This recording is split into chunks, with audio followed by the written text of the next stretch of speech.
Thank you guys for your patience. We thought audio would be working this week, but it's okay. Next week, right? So as you guys saw some of the ads you might have seen last night, we came on and did a really quick run through in terms of what the show was about today. We are very honored, again, to bring back our guests from a few weeks ago, Mbwebe Ishangi. Good morning, Mbwebe. Good morning, Aqueelah. I forgot to say good morning to you today. Good morning to you, Queen and the King. I'm your host, Aqueelah C. We're going to jump right in. Yes. Just so you guys know, again, today we are talking about Mbwebe's book, Who IZ the Boulé. I do have a couple that I do want to give away to our guests today. Of course, feel free to chime in. I see a bunch of comments. I don't know if that was all because of audio, but we could certainly just move onward and upward. If you guys do have any questions, again, just feel free to chime in, and then we will answer them. But for the sake and purpose of time, I want to go ahead and jump in. So without further ado, hi, Mbwebe. Greetings. Can you hear me? Good morning. We can't hear you. I can hear you. Good morning to you, brother. You can? Okay. Yes. That's all that matters. Let's just go ahead and jump in. Thank you, Mbwebe, for your patience and for joining us again today. Let's just go ahead and dive in. Are you ready to show your slides or? Yeah, I have to share up. Let me know if you can see it. Okay. And we'll move out your way. Okay. All right. There we So go. let me, okay. So I'm going to need to blow it up. Okay. It looks good. Can I add something really quick before we you dive in? And I want to give the listeners just a really quick history on how I found you. Okay. Just really quick, everybody. Way back when I was interested in pledging a sorority. Can you guys see me? When I was interested in pledging a sorority, and things, were just kind of eerie at the time, I was researching the foundation of it all to find out what all of this meant. I came across a website called www.theghettotimes. And there was all this stuff, right, about sororities and fraternities and the Boule. And I mean, we could go on and on and on about all of the things that I saw. And so I decided to read up on all of this stuff regarding the sorority and fraternity, secret societies, and so on and so forth, and came into the knowledge of what all of this stuff really meant. Why are we, posting or broadcasting this show today? Because there are a lot of people who don't know what this stuff really means, what the foundation of this stuff really is all about. And so the purpose of today is to bring you guys into the know. We're just going to discuss part one, which is the origin of all of this stuff. And I think this segment is especially crucial or vital to those of you that are watching and may associate or belong to that of a fraternity or sorority or another Black organization or organization thereof, right? So, Mbwebe, without further ado, forgive me. I just wanted people to know a little bit about why this resonates and is so important to me. Okay, so I'll move out of the way. Well, give thanks for the opportunity, and good morning and afternoon for those on the East Coast listening. I want to give thanks also to you both for allowing us a platform to talk about what I wanted to share with you all today. And in doing so, I made sure to have for those that visually will help. If you're hearing, I'll be sure to be as clear as possible. But just wanted to give a background of myself. Just before I get into this whole thing, I wrote a book called Who IZ the Boulé, The History of America's First Black Fraternity, and the Derailment Toward Afrikan Self-Reliance. And I pretty much wrote this book out of personal experience. No, I didn't have a bad experience. For any members of Black Greek organizations that are looking to see, this is the reason why we're talking about it. I actually loved Alpha when I was in Alpha. I pledged Omicron chapter from 1991 to 96. I was active. In 1996, I had went to a lecture by a man by the name of Steve Coakley. He did a presentation about the Boule, and that pretty much shook my world. It pretty much pulled the rug from under me. And at that point, being a writer and also being a student of history, and wanting to really understand the truth of everything, is I started doing my research and writing. And one of the things that I found is profound with everything in the world is that Harry Truman said this: there's nothing new in the world except the history you do not know. And realizing that, it takes an individual to realize that we don't know everything, and that education doesn't stop at high school, or even if you get a double master's, you can continue to learn. And if you want to understand your place in the world, history is a key part of it. So, right, exactly right. So this is what helped me to grapple with the issue of, once I learned about the Boule, because I didn't want to leave the fraternity. I wanted to actually see if I could change it from within, because I thought, well, perhaps they didn't know these things about the origin of some of the symbols that are used, and are they really Greek or are they African? And in learning that they are African in origin, I wanted to change from within, but I realized that, tradition, through the history of the tradition, is that they were founded for a specific reason, and they're trying to deviate from that. So it brings on the question of how do we get here? And, the bottom line is, the Declaration of Independence talks about how every human being in America has the right for the pursuit of life, liberty, and the pursuit of happiness, right? And so if we look at, from an African-American perspective, or what I like to call people of African descent in the United States, or POADAs for short, is that since 1865, the population, roughly we're at 50 million, which is still just 13% of the US population. 10% of us have gone to college or postgraduates. The median household income is 41,000, as the US average is 75K. Our wealth is 10 times less wealth than whites, and the gap is widening. We're 2 times more likely to be denied mortgages, 20%, whereas whites are denied at an 8.8% rate. And our deaths are 2.5 times more likely to be killed by police, right? These are things we already know. But the question is, how do we get here, and why is it so? Why is the situation the way it is? So I have to go back into history. And there's a historian by the name of Arnold Toynbee in 1934 that came out with a book called A Study of History.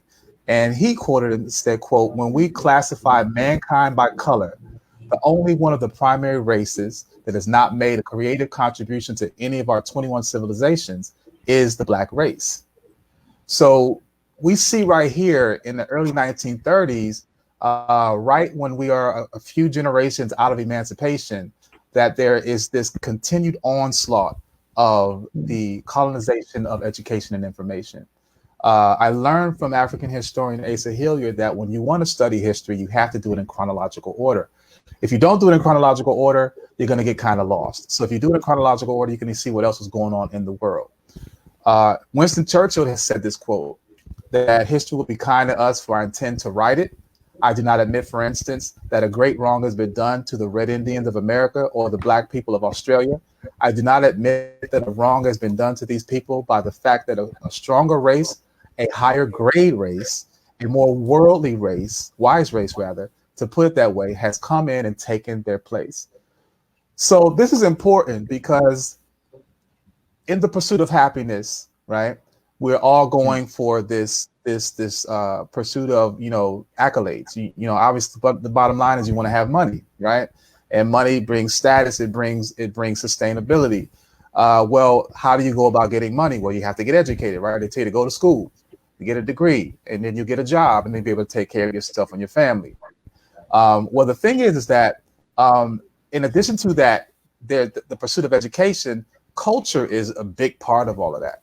And if we don't understand the culture of how we became where we are, and then we're kind of lost in our place. And this is why in 2020, that people of African descent in the United States still don't really know our place in this country. We still don't know where we stand.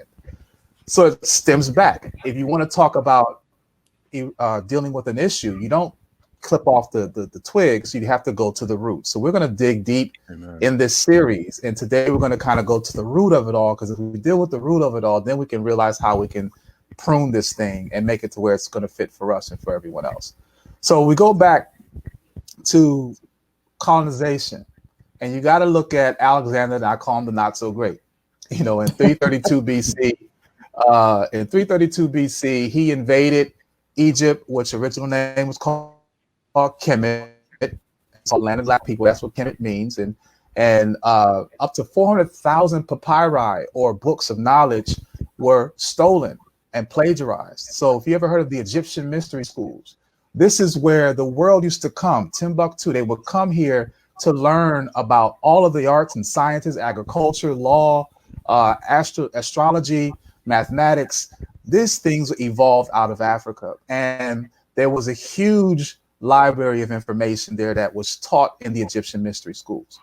So one of the first things that a colonizer does when they usurp a country or an area is they plant their flag and they go straight to where the information is. They have to house the information.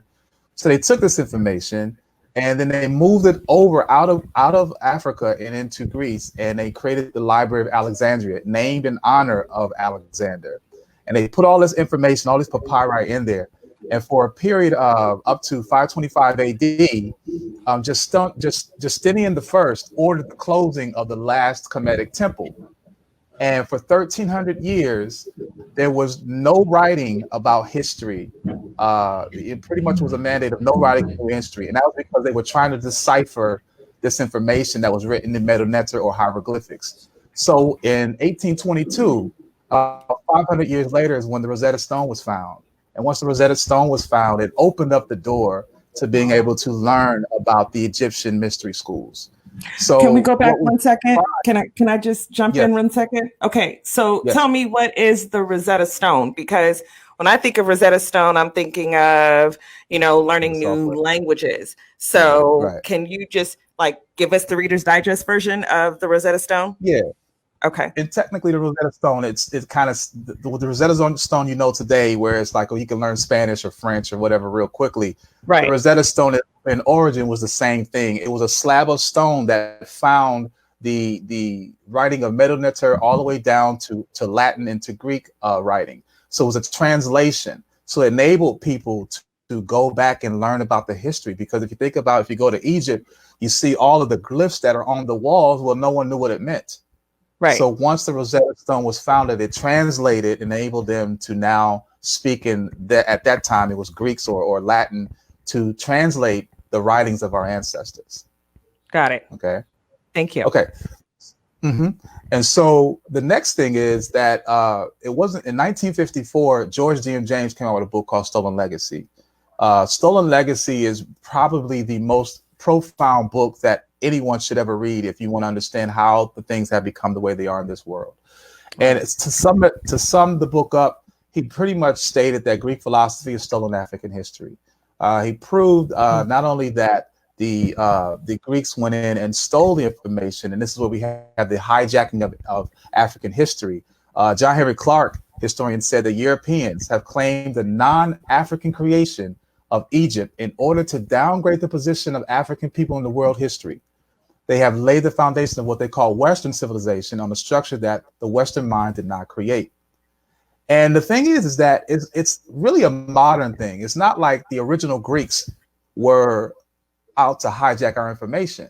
The original Greeks, even Herodotus, who's the father of history, said in 484 BC, he was born in 484 to 425 BC. He explained, when asked what did the Egyptians look like, that they were burnt skin, flat nose, thick lipped, and woolly haired.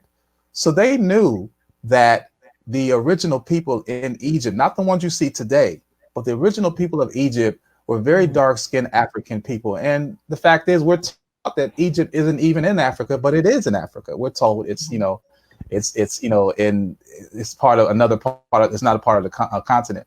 But when you look at the history, you understand that Socrates, Plato, Aristotle, all their works, it was later on, after they died, and even on their deathbeds, they said they got their information from the Egyptian mystery schools. They made it profoundly clear where they learned the information. But several hundred years later, Greek civilizations decided to name them as the fathers. So they named Pythagoras the fathers of math, the mathematics. They said that Aristotle wrote 1,000 books on 1,000 different topics, when we know that the information they got was either learned in Egypt or it was learned after the information was transferred over to the Library of Alexandria, again named after Alexander the Great. So let me just speed up a little bit more to modern times. In the early 1900s, George Wisner, who was he worked for the Museum of Fine Arts. He was profound in saying that there is no way Africans developed Sudan and Egypt. Okay, and if you know about Sudan, Sudan is actually older than Egypt. Egypt was a place that was the first recorded or oldest recorded civilization. But Sudan is where the original information or the original civilizations that started predates Egypt. In fact, the pyramids on the dollar bill is not the pyramid from what you see in Egypt. It's actually the pyramids of Sudan. That's all in the book that I wrote. But James Henry Breasted in 1912 came out with a book called Ancient Times. And he described the Egyptians as dark-skinned people, unlike the Nubian in Aswan. So they were telling you in the early 1900s who these people were that built these pyramids, that built the Sphinx, that did all of these math and sciences. They were the originators of this thing. So John D. Rockefeller, and you should be familiar with this guy. In 1919, he financed Breasted to go into Egypt and try to find a white presence. So he paid him $1.5 million to go in there and start digging to find any corpses of any white presence. And the deeper they dug, the darker complexion they kept finding. They kept finding highly melanated mummies that even Sheikh Anta Diop had did the melanin study that proved that the Egyptian mummies or the Egyptian remains are African people. Unlike the movie you see with Elizabeth Taylor in the movie Cleopatra, that, you know, Hollywood depicts us as a white race. Well, that all came from the Rockefellers. So in 1932, after failing to find a white presence in Egypt, they went to writing the books. So in 1932, Breasted changed the book that he had put out in 1912 and then described the Egyptians as dark-skinned Caucasians. And the Nile Valley is where the white race, the great white race lived. Understand that what was happening here is that there was a hijacking of history, and we didn't have the internet, we didn't have TV, so we couldn't go and see for ourselves. We had to take what they were saying as, golden. So whatever was written, we had to follow, and we had no reason to not believe unless we were going to go over there and see for ourselves, and we weren't going over to Africa at that time. So this is when I realized that to rule, you must control the information. So this is where we find the onslaught. So where does this rulership come from? It's not nothing new. It's actually predates the founding of this country.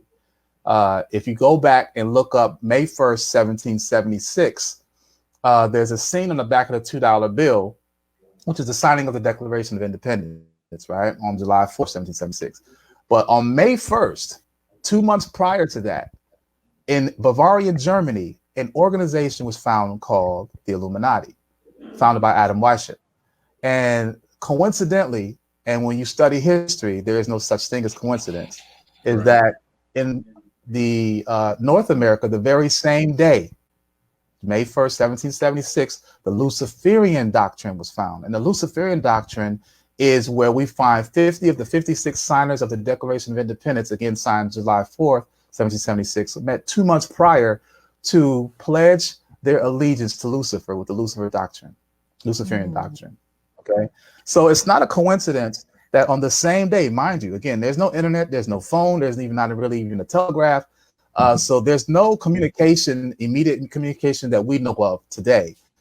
So it's not a coincidence on the very same day that you have two organizations being founded several thousand miles across the Atlantic Ocean, both creating an organization that's going to set out to rule the world through organized confusion. Okay, so let's look at this timeline. You have to study history in chronological order. Alan Clay, he said the best way to predict the future is to invent it. And this is what happened. You know, if you look at 1776, again, we have the Luciferian conspiracy, the founding of the Illuminati, which is also called Phi Beta Kappa. This is America's first fraternity in America. Before there was the United States, it was, you know, right even before that, it was Phi Beta Kappa. 1784, we had the Prince Hall Masons were founded. Mason was founded obviously before that. In 1832, we had the second chapter of the Illuminati, Skull and Bones, founded at Yale University. Now, the reason why the second chapter was founded was because in 1776, Phi Beta Kappa, George Washington and his crew basically learned about Phi Beta Kappa and Adam Weishaupt wanting to control the world over via Bavaria, Germany, and instead decided to outlaw and ban Phi Beta Kappa. So they actually were banned, dismembered, and then they went underground. And they evolved again in 1832 as Skull and Bones at Yale University in New Haven, Connecticut. 1865 is Emancipation, right? Proclamation. In 1868, we found the Elks were found. In 1884 to 85, we had the Berlin Conference, where we now see the dismantling or the dissemination, carving up of Africa to go to all different continents, right? Europe got a piece, Asia got a piece, America got a piece. So we find that, you know, Africa was colonized and then chopped up and disseminated to different countries. You know, France also got a huge piece. So we're starting to see the colonization of not only its people through the Middle Passage, but we also seeing the colonization of the land and its natural resources. If you look at the natural resources on this planet, most of them are in Africa. The cobalt is one of the key elements in our cell phones today, which allows it to vibrate. So these things are being mined out of Africa. They realized everything was there. In 1899 and 91, we had Napoleon invading Kemet. And then starting in 1904 is when we now first start to see the Black Syndicate, the Sigma Pi Phi Fraternity Incorporated, aka the Boule.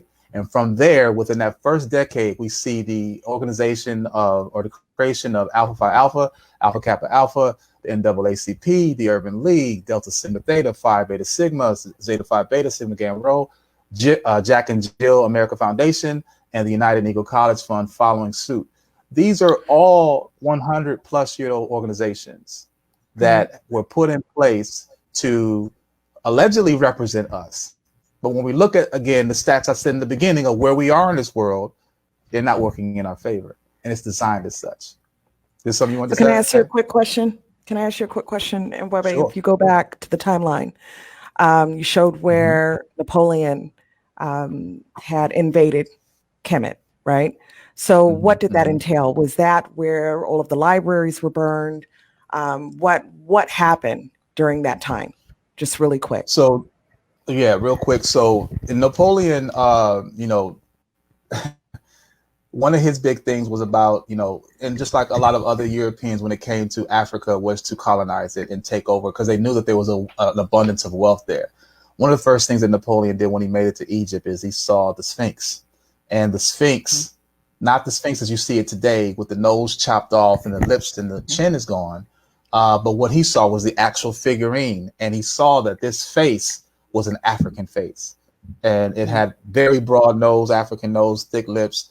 And instead of, you know, looking at it in humility and the wonderment of it, because someone built this thing, not no aliens, is that he decided to take his cannon and shoot 21 cannonballs to the gun. I mean, to the nose and the chin to deface it. And this is where we get the 21 gun salute today. So the thing that we're talking about here is the defacing of African culture. Is the defacing of, and then kind of gloating about it, because they could very well just destroyed it, right? They could have just tore the thing down. But instead, the gloating of it all is to say, hey, we took this information, your information, and then we fashioned it and served it back to you with white rice and white flour and white bread. And that's what we've seen. We've seen the discoloration of African history. We've seen them actually go down and change the color, like go in there and paint the walls to make the skin complexion lighter. And we hear about the Egyptian dynasties, and they only want to give us the 25th dynasty and saying that that is the Negro dynasty, when there were 26 dynasties as a whole. And if you do the study of, if you follow Anthony Browder, my Jegna, he'll show you the timeline that goes back predates the dynasties, but they proved that Hiramakhet, and let me talk about Hiramakhet in 1 second, but if you look at the history of Karakamen was actually one of the 80,000 priests, head of the 80,000 priests that Browder is excavating a tomb there to this day for the last 11 years, is that they prove that the Egyptian dynasties were a line of African people from dynasty 1 up to 26. And that's where the history has to be rewritten. Everything we've learned about Egyptian and Greek history has to be rewritten. And the question is, will it be done? So yes, you're going to do it. Thank you, Mbwebe. Yeah, and just real quick about Hiramakhet. Right. I know we're pressed for time, but real quick about Hiramakhet is that the original name of the Sphinx is not Sphinx. If you look up the Sphinx definition, it is a 3-part animal. It's 1 part woman, 1 part it's 2-part animal, 1 part woman. It's a lion and an eagle and a woman, right? But when you look at what's in front of and protecting the pyramids of Egypt or Kemet, that is not a woman and there are no wings, right? The original name is called Hiramakhet, and Hiramakhet meant Heru on the horizon. This is where we get the word Heru. Heru was from the original Trinity, not the Father, Son, and Holy Ghost, but actually mother, father, and child. So we have Asa, Aset, and Heru. And Heru is the son who avenged his father's death, who was killed by his brother Set. But when we look at Heru, we knew that there were no half lion, half men walking around. It was symbolic. What it meant is the king of the beast is the lion, right? Okay. The king of the jungle is the lion. And all of us has a beastly nature in us. So if you can suppress or overcome that beastly nature in yourself, you will be deified to a god. And that's when you have the face of a man. So here Marquette is talking about evolving and being better than your beastly nature, something that we find that the Europeans, as far as in colonizing history, have not been able to master and probably choose not to. Okay. So that's deep. And I think we probably need to do just a whole nother private, show on that. So I want to get now into the family tree. So let's jump into that. Yes. So there's people behind this mindset, and they all understood that we need to control the information. If you can control the information, you can control the people, right? Mm-hmm. So again, I mentioned about Phi Beta Kappa being founded in 1776, and then Skull and Bones in 1832, Adam Weishaupt, Mayor Amschild, Cecil Rhodes, Rockefeller. These are just a few people down the line that were key persons in the founding of these organizations. And you'll find that they had their hands in pretty much everything that evolves around the world. So again, the best way to predict the future is to invent it. There was while we saw commercials, if you can remember commercials back in the day of seeing children of Africa, when there was a commercial about Africa, it's a third world country. You see little babies with, malnourished, huge stomachs. You can see their ribs and you see flies on their eyes. Right. While they're showing us this image, they're not showing you what Africa really is. What Africa really is, when you look at this map, you can see the abundance of natural resources that are there. Crude oil, uranium, cotton, iron ore, diamonds, gold, coffee, tea. All these things are in abundance in Africa, right? So you have these elite Europeans that wanted to control the world, and they realized these things weren't being grown in Europe. It's too cold, so you can't grow papaya. You can't grow spices in a cold climate. So they wanted to, as Cecil Rhodes said, he wanted to colonize Africa from Cape Town, from Cairo to Cape Town. Okay. You'll see here a picture of the diamond mine that Cecil Rhodes created, basically where they have Africans. You see the image of this African with no hands, because they will chop your hands off if you're found stealing or taking anything. And also they use them as obedience measures to get people to understand, if you take anything, this is what's going to happen. So we found concentration camps of Africans being forced to do free labor to mine these natural resources and create, if you're familiar with the company called De Beers Mining Company, or De Beers Diamond Company, they put out this fictitious belief that diamonds are rare. They're in abundance, and they're all coming from Africa.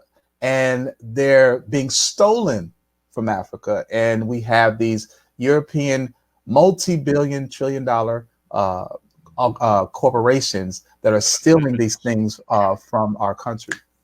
So the Boule had to be founded because now you're talking about 1865, and now we're 2 or 3 generations in the early 1900s away from slavery, and so we're going to be educated. Now we want to go to school because we have a right to. Now we're free, right? So we're going to start going to college and higher institutions of higher learning. We're going to be allowed to read. How about that? There was a point in time we weren't even allowed to read. Now we can read, and if you can read, it opens the door to a wonderment of opportunity, right? So they understood that we needed to house or control the type of information that they could access to. So they had to create a black face to control and steer and maneuver us into the opposite direction of being self-determined, right? So they created the Boule. And one of the founders of the Boule, Henry Minton, there was 6 total founders, founded in Philadelphia, May 4th, May 15th, 1904. You have Henry Minton and 5 other doctors in Philadelphia that created an organization who said in his own words, he wanted to base his organization on the tenets of Skull and Bones at Yale and Phi Beta Kappa. Now, I didn't get too deep into it, but if you look up the origin of Skull and Bones is a white supremacist organization. Again, one of his most notorious leaders is Cecil Rhodes. Cecil Rhodes, with those diamond mines, he used to sodomize African boys. After he sodomized them, he'd throw them over a cliff so he wouldn't sodomize the same boy twice.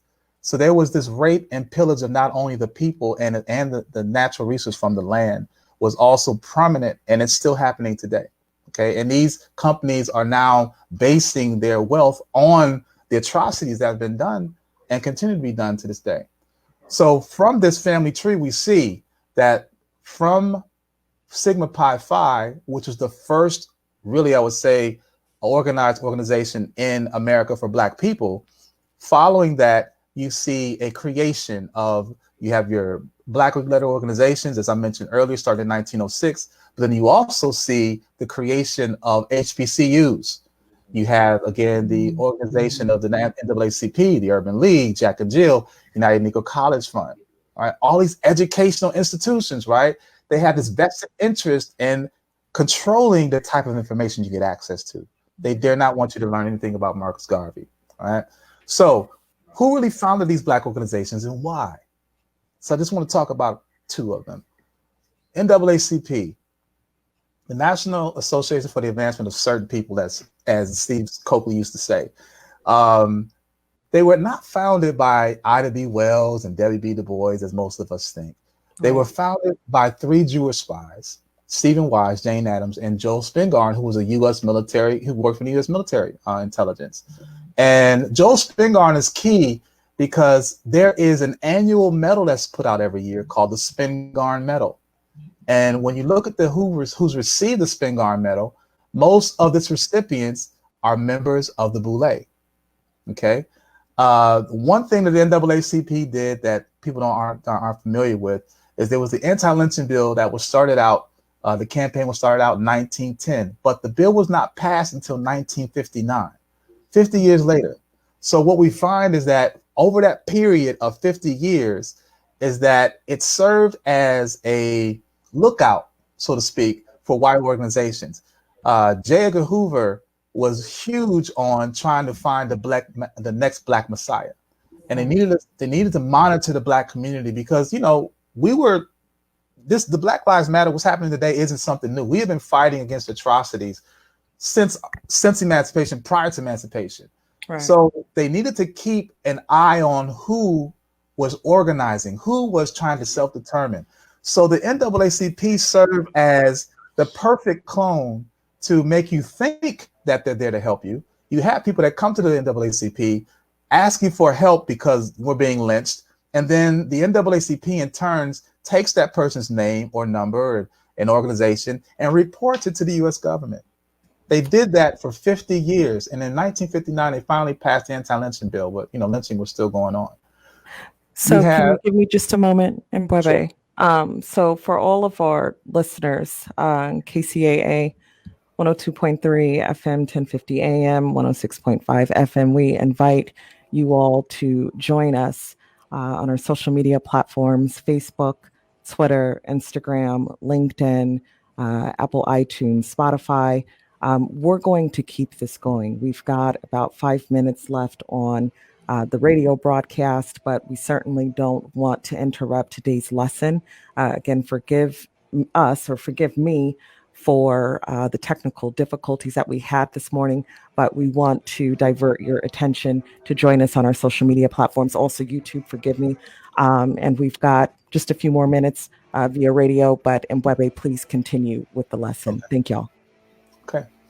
All right. So, so what we found is that W.B. Du Bois is a key person. We all want to talk about W.B. Du Bois and how the great person he was. He was a conflicted man. They say that, if you look at the history of him, he had pretty much, he was a hater on Booker T. Washington, Marcus Garvey, mainly because he wanted to do what they could, but at the same time, he had a color complex. Most of his best friends, most of his colleagues were not African people, or Black people, but he was in the worker service of Black people. The Crisis magazine that was put out by the NAACP was put out to rival Marcus Garvey's Negro World. And if you look at this image here of one of the first editions, the Crisis, it says it's a record of the darker races. Now that's key, a record of the darker races. So what is that saying? That's a report on what Black people are doing. And who's reading this? Yeah, we're reading it, but who else is reading this? And so that was the key for me that made me spark interest in the fact that what role did W.B. Du Bois play in all of this, especially being a member of Sigma Pi Phi, aka the Boule. Every member of the Boule must have a lifetime membership of the NAACP. And Du Bois was quoted as saying once that the Boule was created to keep the Black professionals away from the ranks of Marcus Garvey. So why is that? Question. So I do. We're going to take a quick break as we transition from radio. Again, back to just our viewer screen. And so again, thank you listeners for listening. You can join us again next Friday, 10 a.m. PST. My prayers are prayers that we don't have any issues with audio, but we certainly do appreciate you guys participating. Please continue to stay or watch if you are watching. Again, for those of you that tuned in on your radios, we'll be back next Friday with part 2 of Who IZ the Boulé. At that time, we'll also have some giveaways for the book. If you don't have the book, please tell them where they can get the book. Mbwebe. Yes, you can purchase the book. To show a little flash of what it looks like. You can purchase it at theghettotimes.com. That's DAGHETTOTYMZ.com.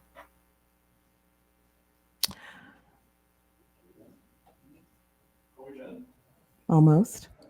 I just wanted to make sure we're not going to get any feedback because we're going to continue on the stream. Okay. Can you guys still hear me? Yep. Yes. All right. That's great. Please continue. All right. So as I mentioned, Du Bois was saying, this organization was found to rival. Go ahead. You're live, brother. Go ahead. Okay. So we got to find out who is Marcus Garvey, right? Marcus Garvey, most people think, he was this Jamaican that came and he swindled money from Black people and he mismanaged it. And then they put him in jail and then they deported him back to Jamaica. It was his message. And he made some errors, obviously some errors. Not all of them were on his own accord because there was some infiltration of this organization through, unfortunately, moles that came in there to purposely destroy it on the behalf of J. Edgar Hoover's, which was the Board of Intelligence, which turned into the FBI. But Marcus Garvey was all about self-determination. He realized that Rockefeller and Rothschilds were over there stealing Africa's natural resources and creating billion-dollar foundations. And he said, well, why can't we not do this for ourselves? This is our homeland.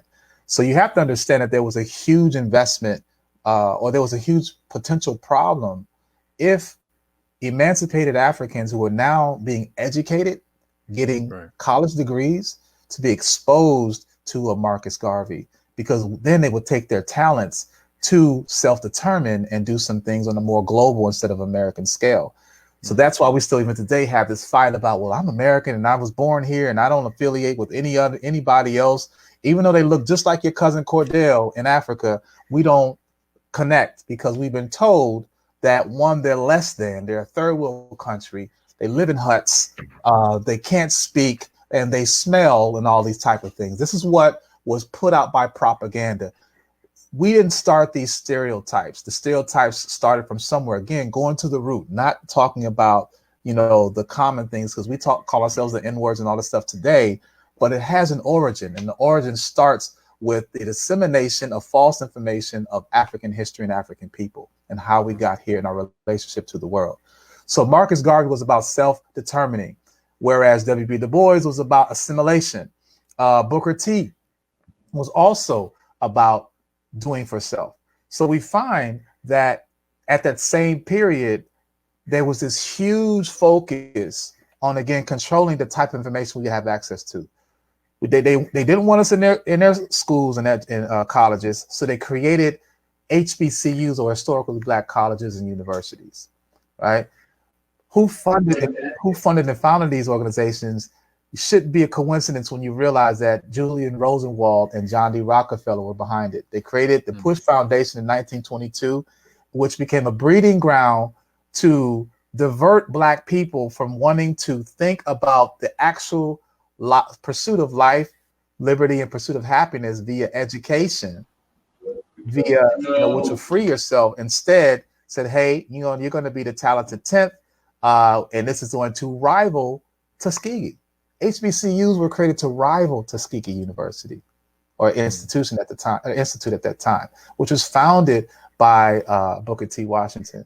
But I'll talk about that in a second. But we also find that of these HBCUs, again, the gloating or the audacity of this whole thing, of them letting you know we own this, is we talk about one of the most prestigious Black female colleges is Spelman. Well, who was Spelman named after? Spelman is named after Laura Spelman Rockefeller, Rockefeller's wife. So you find these prestigious Black, you go to Spelman, I can go to Howard, right? It's supposed to be this elite status, and you find out that they have overseers that actually had no invested interest in us being free. They wanted to control us, okay? So they had to use pawns to get us to go there. W.B. Du Bois was going to be that face. He actually rivaled Booker T. Washington. He hated Booker T. Washington for no other reason other than the fact that he was trying to self-determine. So Booker T. founded Tuskegee in his own merits. It was basically based upon skill. He was a staunch person that believed in you having a skill to take care of yourselves. If you know how to do wiring, you'll probably never be out of work. Whereas W.B. Du Bois pushed the whole talented 10th mentality of, okay, well, let's go and get all this education and certifications. And if we do that, then they'll accept us, right? If we can get all this information, then we'll be accepted as equals because intellectually we have proven that we know how to learn or be trained, right? So W.B. Du Bois pushed that, and at the same time was trying to sway people from going to Booker T, who actually Marcus Garvey came to America to want to meet, but unfortunately Booker T died before that happened. So in this period, the Push Foundation, again founded in 1922 by Rosenwald and Rockefeller, founded 13 HBCUs, and I have a list here. Some of the ones you know about is Fisk, Morehouse, Howard, Atlanta, Clark, Spelman, Rusk, Virginia, Union. They found these universities, and they started dubbing this talented 10th mentality that most of us think W.B. Du Bois came up with. Well, in actuality, Henry Lyman Morehouse is the one that came up with the talented 10th moniker. And he had the University Morehouse named after him, another European. So the whole talented 10th mentality is to take a 10th of, and again, as I mentioned before, about college graduates of Black people that are college graduates, only 10% of us are graduates, right? There's about 5 million collegiate graduates, be it undergrad or grad, that have degrees. About 5 million of us. That's 10% of our population in 2020. This is real time. So of that talented 10th, how many, let's just ask this very real question. How many of us, how many Black-owned organizations or companies, corporations do we have? How much wealth do we have with all these certifications and intellectual property that we have as far as being able to be trained? How much wealth do we have from that? We still are at the bottom of the cesspool. So this, again, proves my point about how the talented 10th, and unfortunately, we bought W.B. Du Bois' idea. We bought the idea of going after the certifications opposed to trying to do for yourself and self-determine, which is, again, Booker T and Garvey. And because of that, today we're seeing the very same situations where we are now underserved. When we could talk about COVID and how we are the ones that are getting it the most, it's not because we're Black, it's because we're underserved. It's because we don't have the resources nor the economic power to take care of ourselves, because we are totally dependent on the system, whereas others can take care of themselves. So it's by design, it's not coincidence. So I can go further on, but we're going to partition this, right? And we're going to go into part 2 next week to talk about the BGLO connection, the Greek connection, and how deep that goes into it. Because again, this is all about getting you to turn your back on being self-determined, or in this case, I'll say being African. Because we all, even some of you listeners now may have a hard time saying that I am African. My origin comes from Africa. Maybe not me, maybe not my grandmother, but certainly my great-grandmother or my great-great-grandmother. She came from somewhere. Now, some of us were here, but nevertheless, we're part of that big family. And when it all comes down to it, you're a Black person, but there is no place on the planet or continent that's called Black. There's no continent. So where is your origin? If you understand that, then you understand your plight in the world and where you can then start to charter your future. So I'm going to, pause it right here. And if you want to, open up questions or, comments or whatever, I'm definitely open. I give thanks to you guys listening to me run my mouth. Okay. So let's see. Where to start, right? No, that was you did a wonderful job, man. This is so it looks like can you guys hear me okay? Yeah, we're good, sis. So what it looks like is just people are adding comments as to, hey, I didn't know this. I need more of this. Wow. And I'm getting a lot of, those types of comments. One comment here from one of our viewers is, American history is not our history. So sad. What is our history, Mbwebe? So you said we need to recreate our history, right? I mean, how can we corroborate that what you're even telling us is the truth? So as I mentioned, when you study history, you got to do it in chronological order. We're talking about world history, and Dr. John Henry Clark would talk about how African history is world history. We partitioned and taken that out, and we start our history with 1619 Jamestown, Virginia, which is erroneous. We had a history before being slaves, and so when you talk about that's unfortunate that we talk about slavery before we talk about who we are. But if you take a ruler, and if that was to be a timeline, slavery is about 2 centimeters in the timeline of our existence. We've done things far greater thousands of years ago, but it's been a purposely designed effort to make sure that we don't connect with that, because if you don't know your roots, you don't know where you're going. So when we talk about American history, we're told 1619 because in school we're given February to learn about it, and we're given about 2 or 3 pages or paragraphs these days in the history book about slavery. Then we go to Harriet Tubman, then we go to Frederick Douglass, and then we go to Barack Obama. Right. And that's the problem, is that we don't want to talk about the very real issues of how we got here, why are we still here, and why, while here, we're in the position that we're in, where we're still subservient and we're still Right.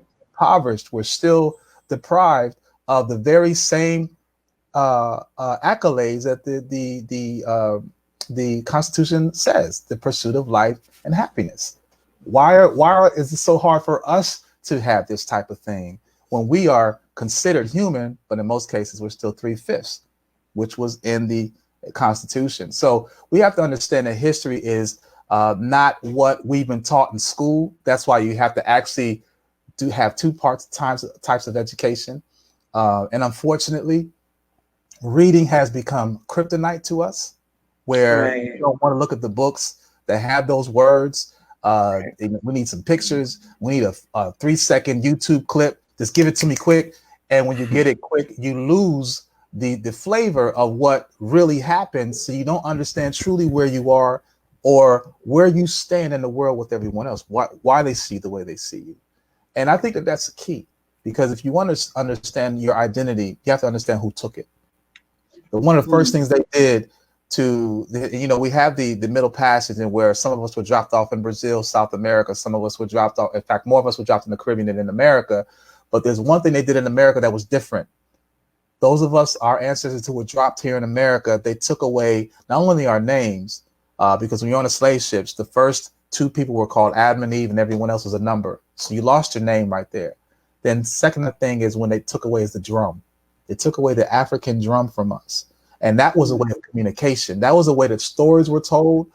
We didn't really write. We told to what's called griots. We actually verbalized our stories, and it was transcended down generation after generation.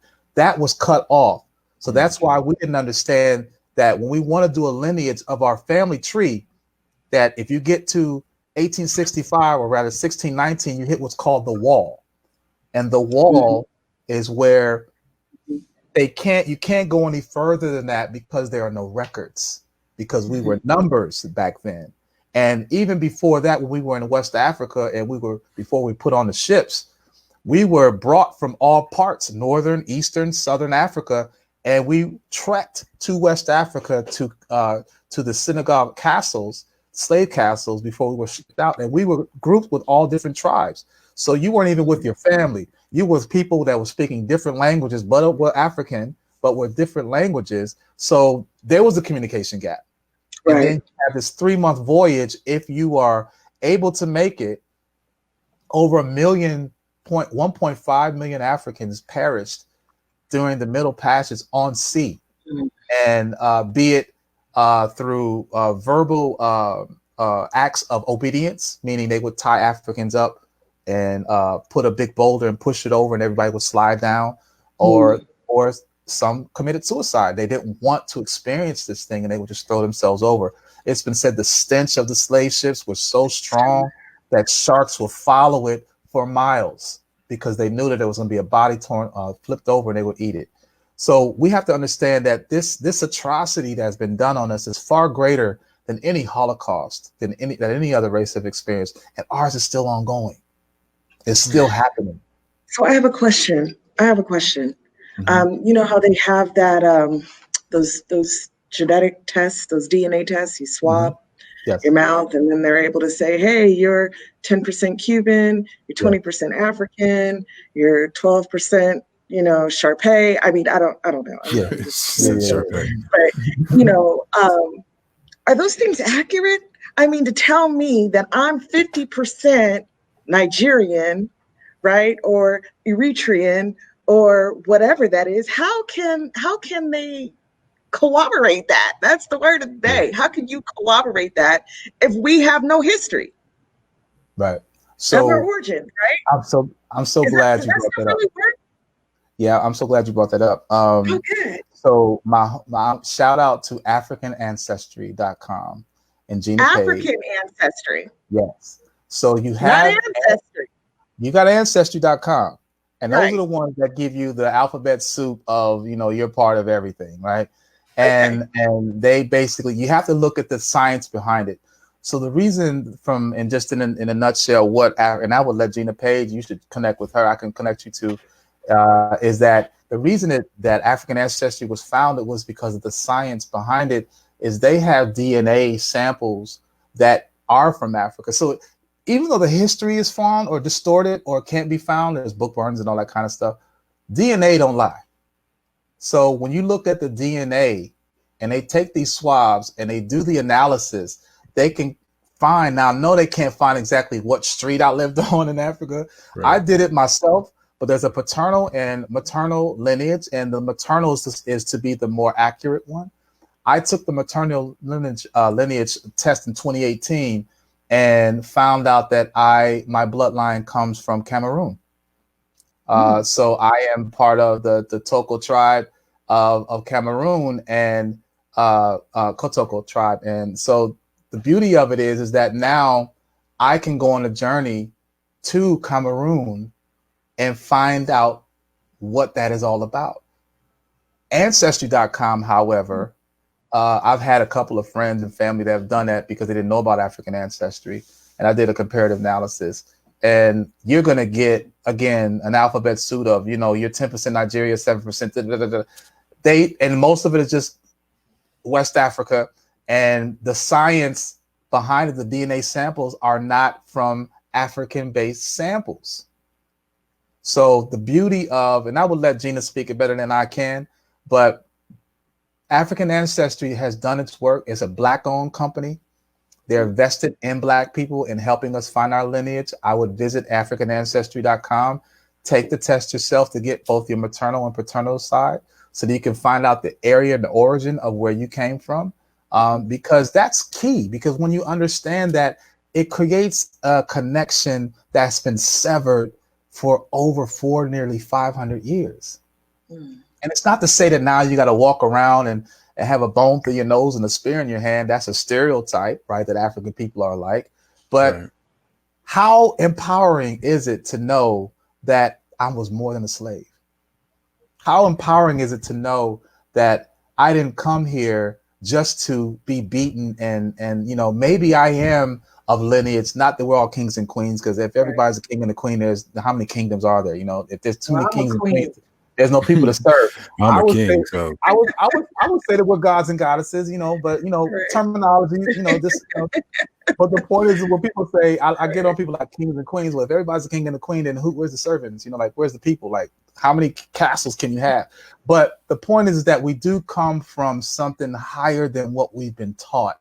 Yeah. We evolved from the original founders of civilization, the original founders of mathematics and science and agriculture and space and law and nature and just and spirituality. When you look at the origin, and it's not coincidental that we are in the information age, that all this stuff is being unearthed.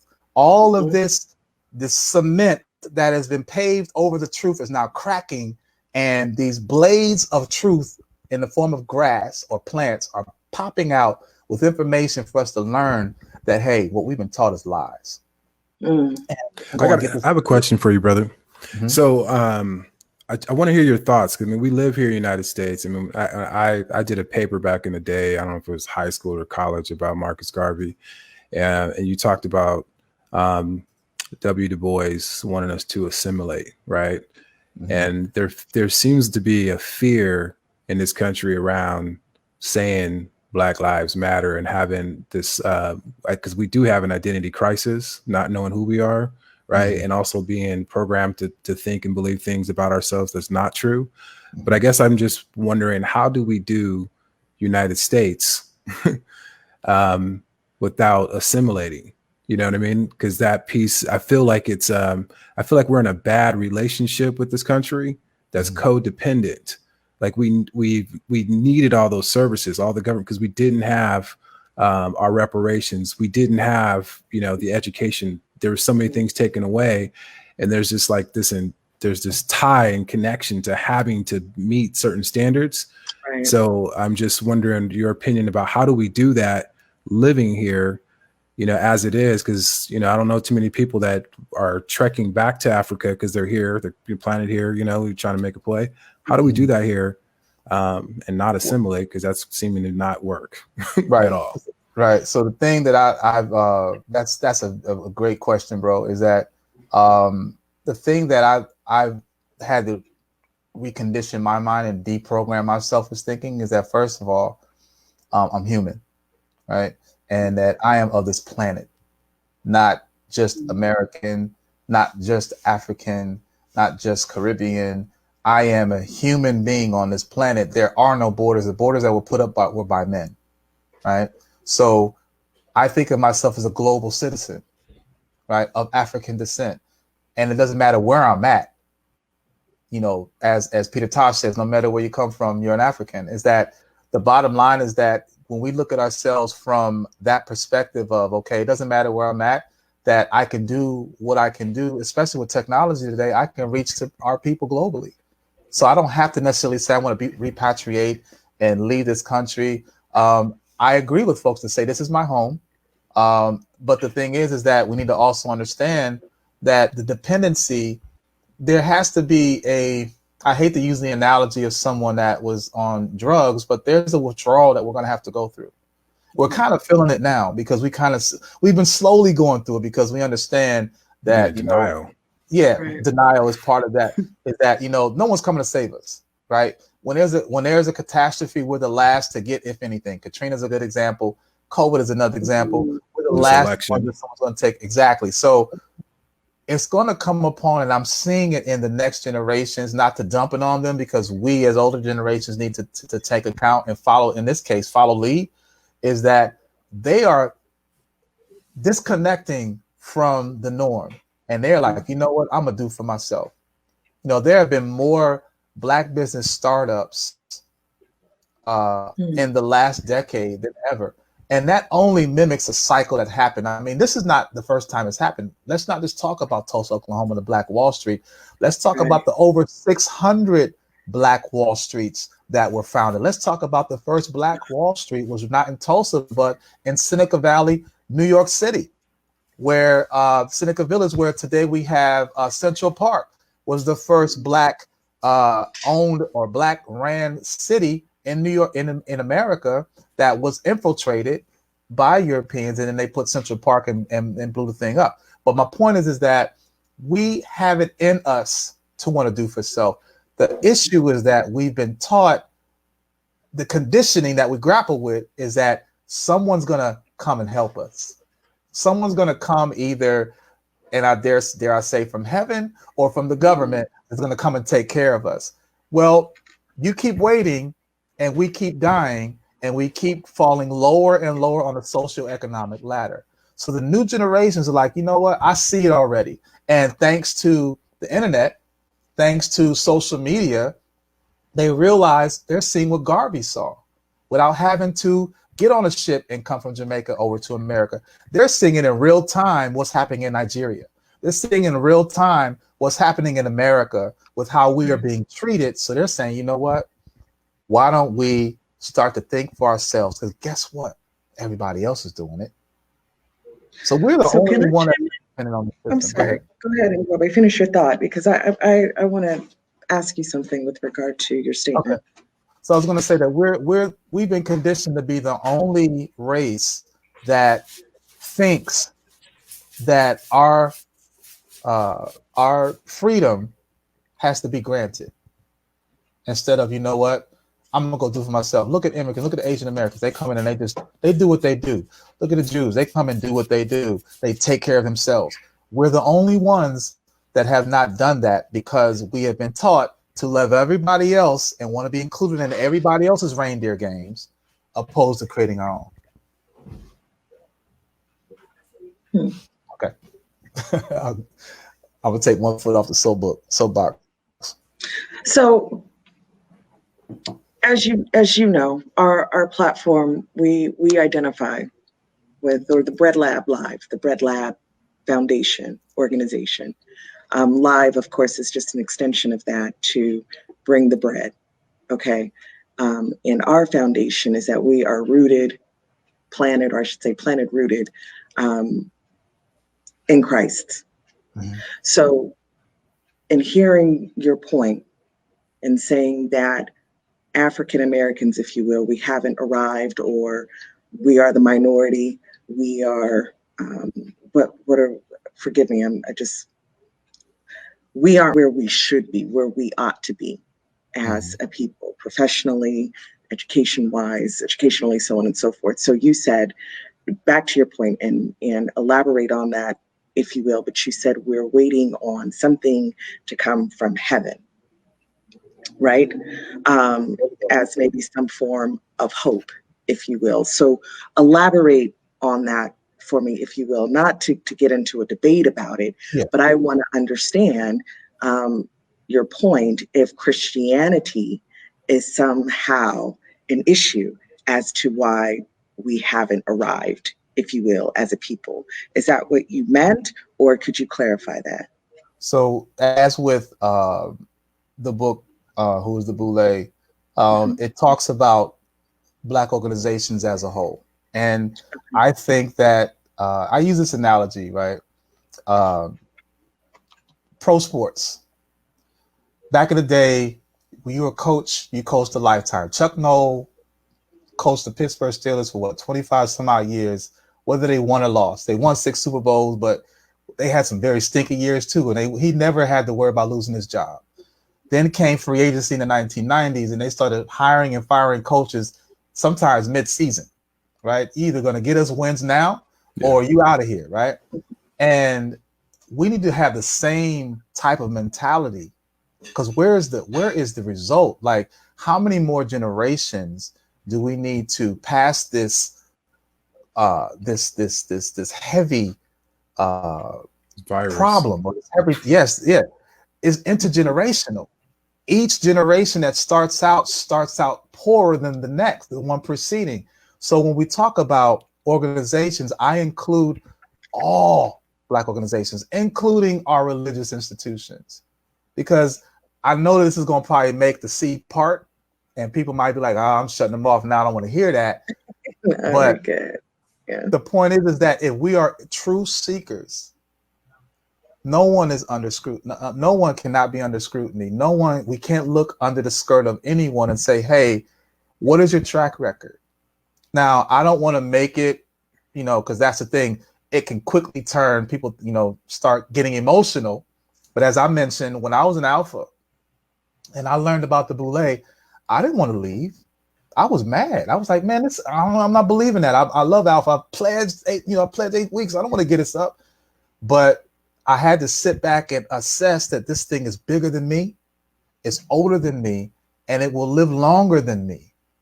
I have, descendants, and we are descendants, and we have been inheriting the same issues and problems. So to dance around your answer, or your question rather, is perhaps one day I'll be open to have a conversation, be it off record or online, live rather, is let's talk about our organizations. Let's talk about what is the end goal. And that's our issue as followers.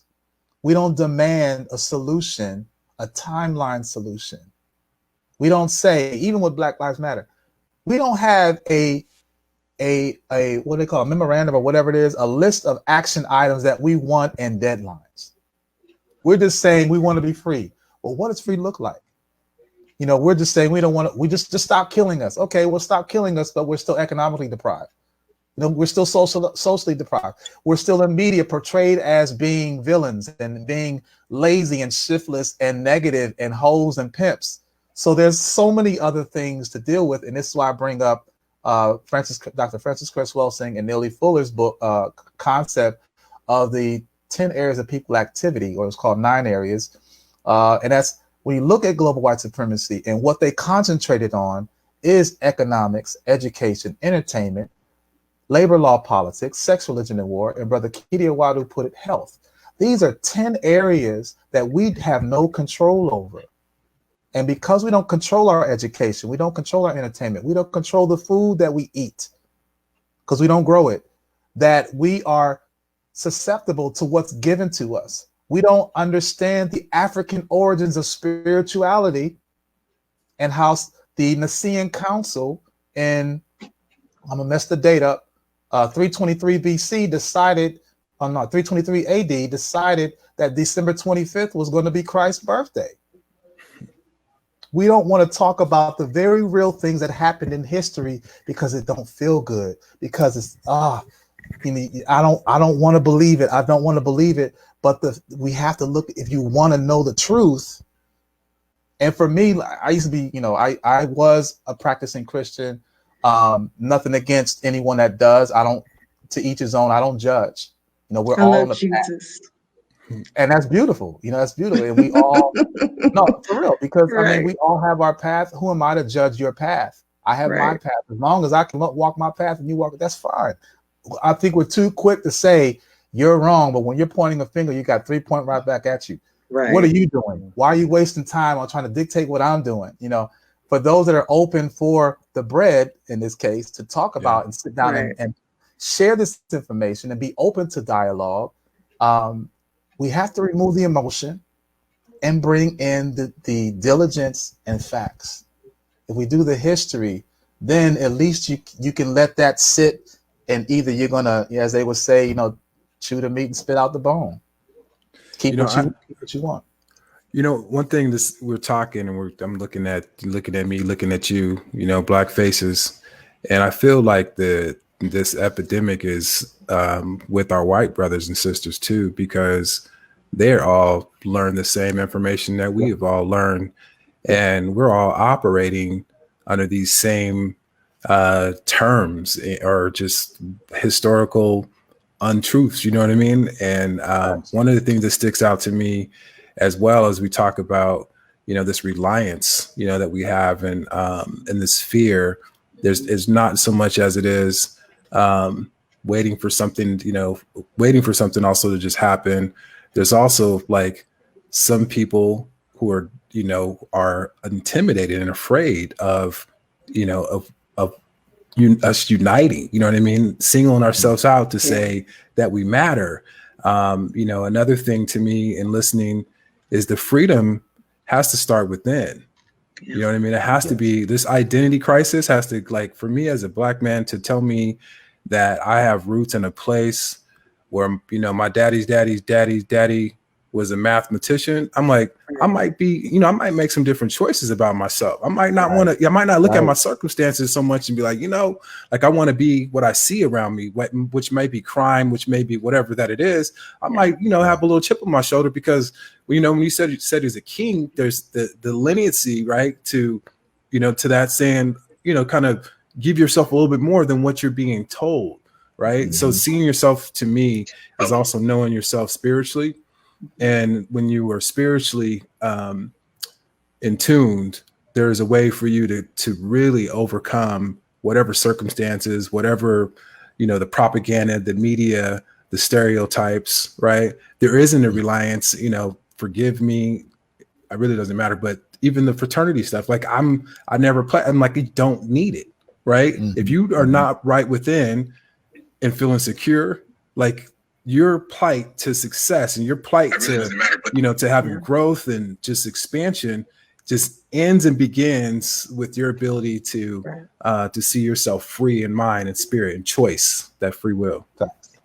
I totally agree.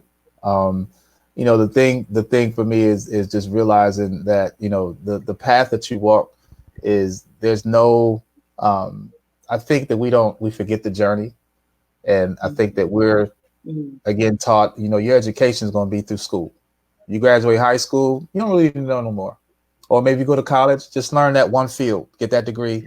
That's all you need to know. And then you spend the remaining 50 plus years based upon what you learned your first 20 years. That's what we've been seduced into believing. And I agree with the fact that the world has been miseducated, not just the Negro. Right. The entire world has been miseducated. Right. And because of that, these, I used to think about, well, how are these young white kids so racist? Because someone in there is teaching them this information and preserving this information.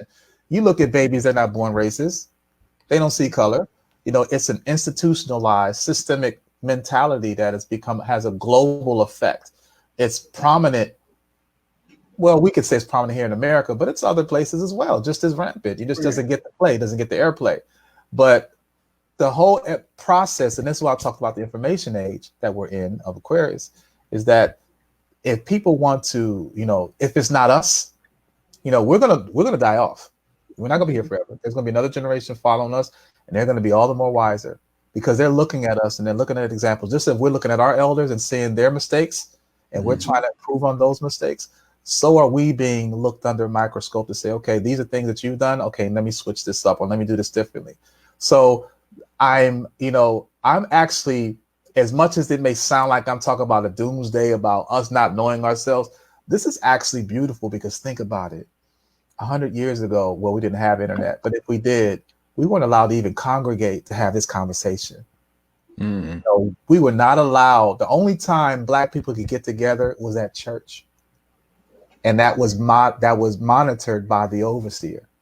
So we weren't allowed to get in parties of more than 2 any other part of the time except on a Sunday, and that was to worship. So now we're having a conversation on our leisure today to talk about anything under the sun.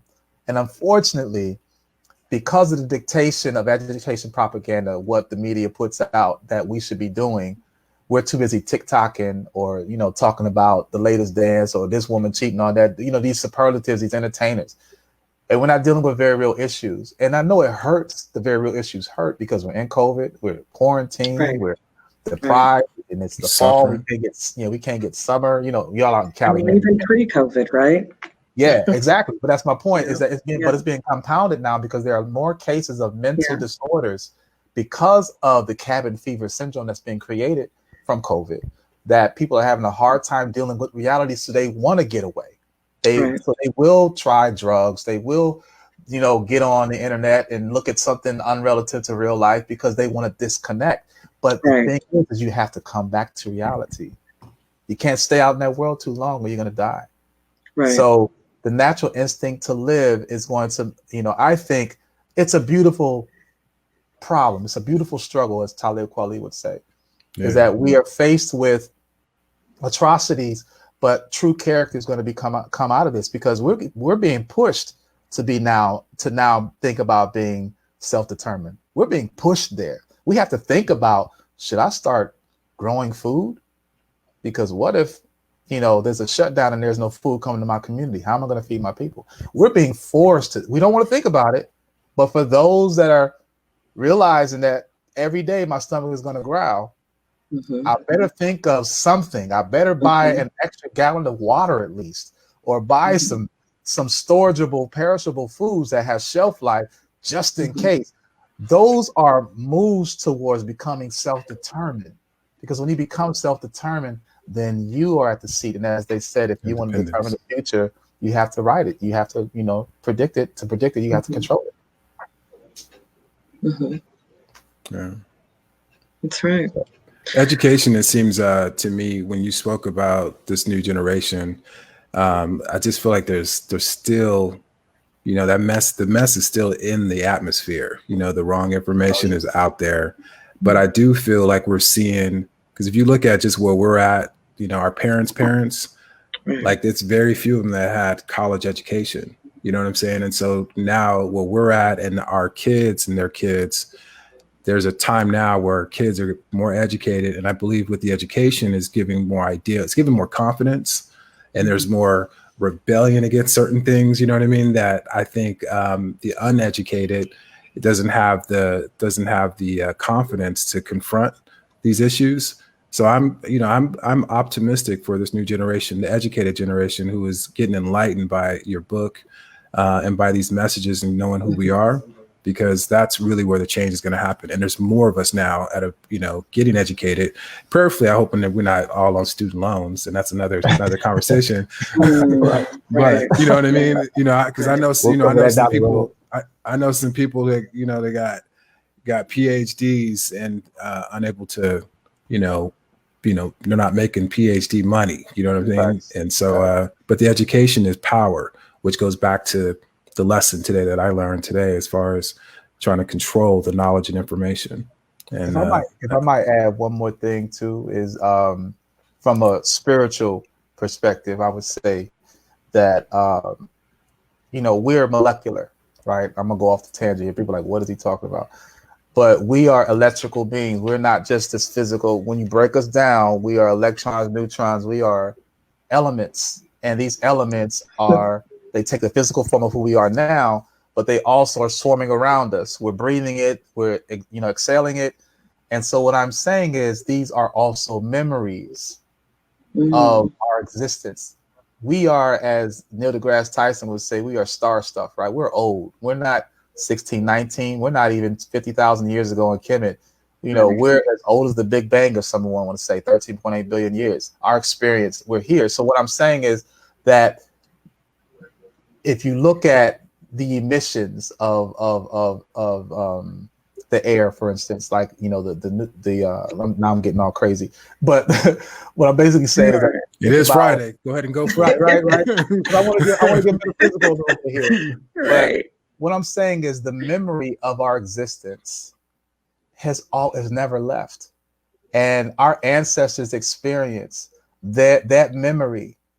You know, I'm not talking about ghosts because it's Halloween. I'm talking about the memory, the genetic, the compound element experience and spirit. Yes, that's basically what I'm saying. Is here, and these things come to us in all types of ways. You know, oral. You hear it, you taste it, you smell it, and our experience is telling us, wake up and see what's going on in the world, and then take accountability. Be greater than yourself. And it's not to say that everyone has to be a freedom fighter. Right. But be a freedom fighter on some level, if not a freedom fighter for your very own household. You know, you don't have to be this national world. Do something for your family in regards to equipping them with a knowledge of self. And for me, history is not just his story, it's our story. And in order for us to get a true foundation of who we are, these whispers that are coming and these thoughts that are coming from us from the space of our ancestors are reminding us of how great we are. It's interesting to know that we could talk about these things when there were a period of 500 years where we couldn't read. So how this information, how are we learning about Africa? How are we learning about science and all these things when we were not allowed to read? When there was a 1300-year moratorium before the Rosetta Stone was founded, information was lost, not to mention book burnings. You know, information they was like, we ain't having it, we're going to burn it because we don't want people to know. It's still here. That's because it's not written. It's oral. Education, the root word is educere. Educere means to bring from within. It's in us. We are living memories of our existence. And if we take time to meditate and connect to that, then we can be in a position of finding and charting our future. I see that in all of us. I see that in this show. And more importantly, I'm hoping that the vibration carries out and comes back to all the listeners that are listening today and in the future. I believe it. I'm vibrating. I mean, I'm vibrating too, man. Can you guys feel it? To me, you know, it's interesting because, like you said, we respect our differences and those sorts of things, but it's spirit. You know what I mean? I think about, you know, we've been talking about knowledge, you know, and wisdom. You know, these are things that you know, resonate in the spirit realm. And that's something that we all possess, you know, but you know, one thing to encourage the listener and the viewer is, you know, taking that time to actually hear from the spirit, because we have too many distractions right now. And right now the quarantine and the election and all kind of stuff keeps us sometimes from that moment that we need to chart for ourselves. It's just even in our own lives, just changing some things before this new year is up. So take the time out to rest. To rest in the spirit realm. A lot of people don't understand the spirit realm. And again, it goes back to getting the knowledge. Bible says to renew your mind daily.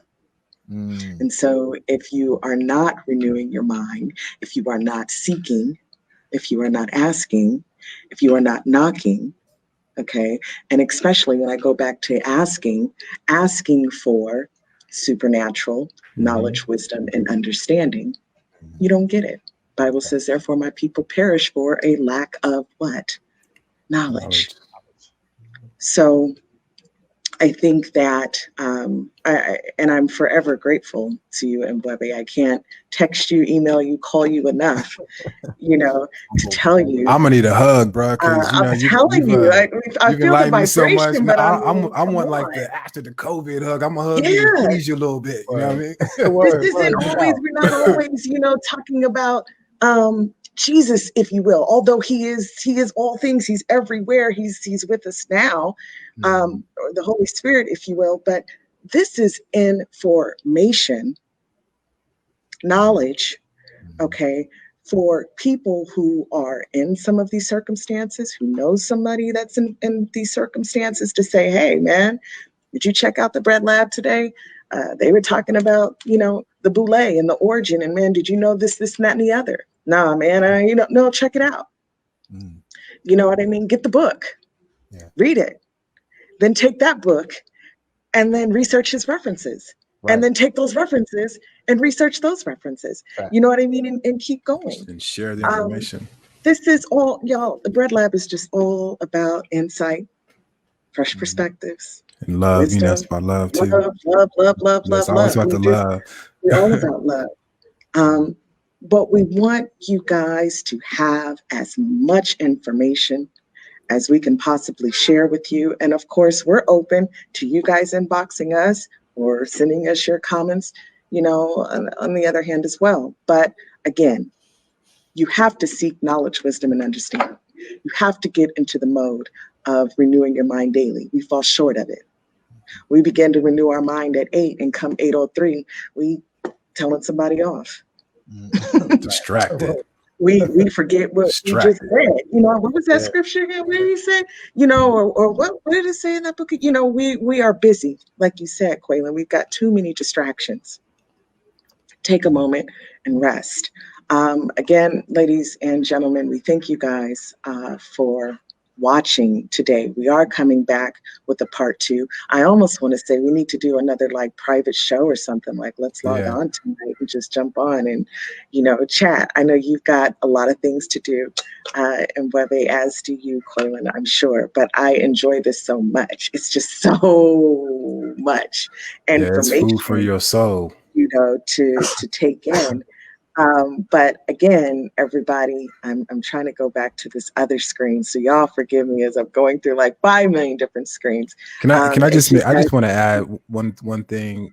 Yeah. This show was for everybody. You know what I mean? Absolutely. This is for, I don't care what color you are, what religion you have. I don't care what your political affiliate is. Right. This show was for everybody today. We need to seek knowledge and wisdom, and knowing these things, whether or not you are Black or not, you need this information, because I think it'll give us a different look at one another by being informed. And I think more compassion and empathy too, because what we didn't know, you know what I mean? We know now after watching the show. We know. I do want to give one of the books today to Ty Payton. Or I just happen to know her last name. But as she said, this is good. I'm sharing this link with all mine, she said, and we encourage you to do that. That's what this is about. So Ty, you've gotten yourself, Who is the Boulé? Ladies and gentlemen, those of you that are watching, you can, I'm sorry. Can y'all still hear me? Yeah. Yes. Okay. You guys can purchase the book at theghettotimes.com. Is that the only place that they can get the book in Mbwebe? Yes, I am self-published because I am self-determined. Amen. I see that. I'm inspired. Wow. Walk it, talk it, and walk it. You know what I mean? Yes, sir. So, yes, ladies and gentlemen, that's the only place where you can purchase the book. Again, that's theghettotimes.com. Who is the Boulé? Next week, we will be coming back with part 2. So you guys definitely don't want to miss that, because we're really getting into the meat and potatoes of the shields. Is that right? And Mbwebe, we're going to be talking about the shields. And what else are we delving into, if you want to give the people just a sneak peek? Yeah, we're gonna get into the formation of the organizations. We're gonna talk about some of the illustrious members and their rap sheets. Because it's one thing to say they did this and they did that, but if you don't name the name, then it doesn't have hold any weight. So we're going to talk about some few folks that are prominent members, and then we're going to also again go into the origin and the formation of the symbolism, because symbolisms is really key, of why things were founded, and it allows you to start looking and seeing things all around us. So we're going to sharpen our eyes so that we can start to acknowledge or be able to recognize certain points where things are around our world that talks about the white supremacy, and we don't even realize it, and it's in our own organizations and institutions. So yeah, we're going to get into that real deep. So you guys definitely want to share this with your family, with your friends, and just come and break bread with us again. I learned something today. I know I can go to AfricanAncestry.com. Yes. I'm scared to go to Ancestry.com. I might find out I'm related to the Rockefellers or something. So I'm going to just go and leave that alone. You know what I'm saying? No, I'm just playing. But yeah, Ancestry sells your DNA, by the way. What'd you say? Ancestry.com sells your DNA. Yeah, I believe it. Didn't they find like a killer or something on there? Yeah. Like yeah. I mean, I'm not a killer. African Ancestry doesn't, though. They don't sell your DNA. Okay. They just after they get the lab results. Okay. So shout out to them. Yeah. So shout out to AfricanAncestry.com, y'all. Again, shout out to all of our viewers and watchers. Thank you guys for being so very patient with us every week. You guys are just awesome. Again, we'll be back next week, same time, Friday, 10 a.m. PST, 1 p.m. EST. What is that? 12 p.m. CST, right? I get that right? Okay. Yeah, you did. So again, thank you guys for watching. Any questions, you guys can hit us up, inbox us at the Bread Lab Live. Please be sure to go on our Instagram. Also, Mbwebe's Instagram. You have an Instagram, right, Mbwebe? Yes. And what is your Instagram? It is the name that you see there minus the comma. I mean, the accent, Mbwebe Ishangi. Okay. Y'all be sure to go check him out. Make sure you guys check him out. Check him out on his website, theghettotimes.com. There's a wealth of information on there as well. Blew my mind 20 plus years ago. And again, check out theghettotimes.com for Who IZ the Boulé. Also, you have a couple of other books on there. That's a whole nother conversation, so I'm not going to jump into that, but you guys visit the website and you'll see that. See what you done started. You brought it up. I'm not even so I don't even think the people even know we have a treasure. You know what I mean? This brother has dedicated himself to knowledge and sharing this, and so you are a treasure, brother. And today has just been a blessing. I hope those that stayed on and watch all the way through the end get the same feeling that I have walking away. Man, this has been a blessing. Humble, definitely. Thank you both. Thank you, Mbwebe. All right. Thank you. So next week, y'all, we'll see you guys. We love you guys. And again, thank you. You've watched the Bread Lab Live. Oh, y'all be careful out there. This is what Halloween is like tomorrow or something. Yeah. Freaks coming out tomorrow. Okay. I'm gonna leave that alone. But again, we love y'all, and we'll see y'all next week. Have a great weekend and week ahead. Blessings, guys. Yes.